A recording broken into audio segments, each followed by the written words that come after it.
اس مہینے کی 22 تاریخ کو خلیفہ فصل خلیفۃ الرسول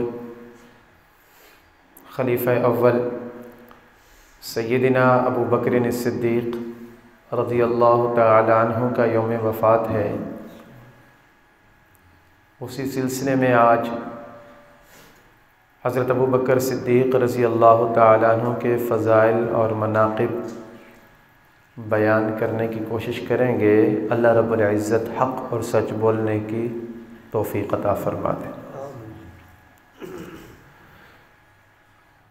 اللہ رب العزت نے قرآن کریم کے اندر فرمایا فَإِنْ آمَنُوا بِمِثْلِ مَا آمَنْتُمْ بِهِ فَقَدِ اهْتَدَوْا، اگر تم لوگ اپنے ایمان کو تولنا چاہتے ہو، جانچنا چاہتے ہو، پرکھنا چاہتے ہو، وزن کرنا چاہتے ہو، تو تمہیں چاہیے کہ تم صحابہ کرام کے ایمان کو دیکھو۔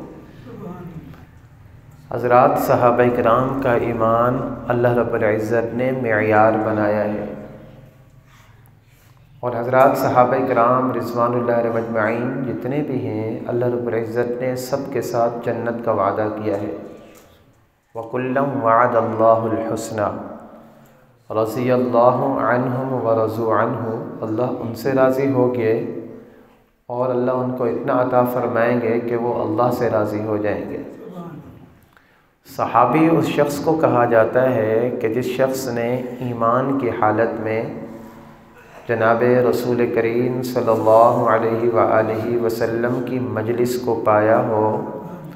اور ایمان کی حالت میں اس شخص کا انتقال ہوا ہو، اس کو کہا جاتا ہے صحابی۔ حضرات، صحابہ کرام کے بارے میں جناب رسول کریم صلی اللہ علیہ وسلم نے ارشاد فرمایا اصحابی کالنجوم، میرے صحابہ ستاروں کی طرح ہیں۔ فَبِأَيِّهِمْ اقْتَدَيْتُمْ اهْتَدَيْتُمْ، میرے صحابہ میں سے تم جس کی بھی اقتداء کرو گے، جس کے بھی پیچھے چلو گے، تم ہدایت یافتہ بن جاؤ گے۔ حضرات، صحابہ کرام سب کا مقام اعلیٰ، ان سب صحابہ کرام میں سب سے زیادہ شان والا، جن کو اللہ نے بنایا اور جن کو سارے کے سارے صحابہ کرام شان والا سمجھتے تھے، اور جن کو زبان نبوت نے فرمایا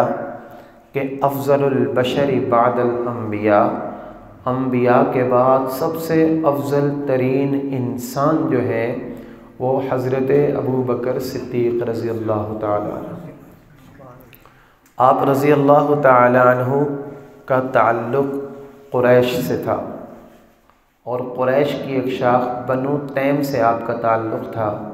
اور 7ویں پشت میں جا کر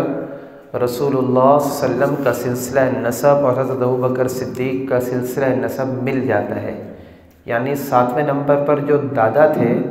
حضرت ابو بکر صدیق کے اور رسول اللہ صلی اللہ علیہ وسلم کے وہ ایک ہی تھے۔ حضرت ابو بکر صدیق رضی اللہ تعالی عنہ، آپ کا ایک لقب صدیق ہے اور ایک لقب عتیق ہے۔ دونوں القاب مختلف وجوہ سے پڑھے کہ آپ کی پیدائش سے پہلے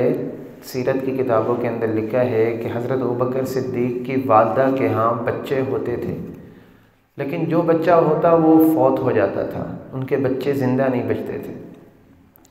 جب ابوبکر صدیق رضی اللہ تعالیٰ عنہ پیدا ہوئے، چونکہ مکہ میں رہا کرتے تھے، تو ان کی والدہ ان کو لے کر بیت اللہ کے پاس گئی اور دعا کی کہ اے اللہ، میرے اس بچے کو میرے لیے آزاد کر دیجئے، موت سے بچا دیجئے، مجھے بڑی تکلیف پہنچی ہوئی ہے، اے بیت اللہ کے خدا، میں آپ سے دعا مانگتی ہوں کہ اس کو زندگی عطا فرما دیجئے، موت سے آزادی عطا فرما دیجئے۔ تو